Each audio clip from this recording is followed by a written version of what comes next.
خبر شامل کرتے ہیں کراچی سے۔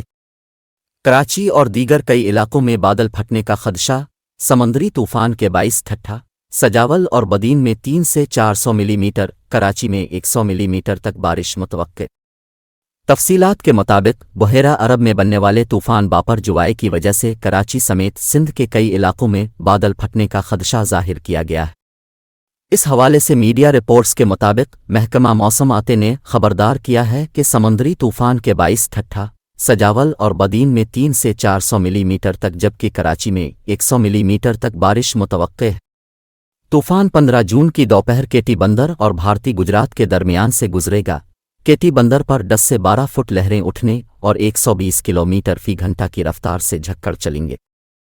سمندری طوفان باپر جوائے کے حوالے سے بتایا گیا ہے کہ سمندری طوفان شدت میں معمولی سی کمی کے باعث 13 یا 14 جون کے بجائے اب 15 جون کو پاکستان کے ساحلی علاقوں سے ٹکرائے گا، جبکہ 17 تا 18 جون تک طوفان کا اثر کم ہو جائے گا۔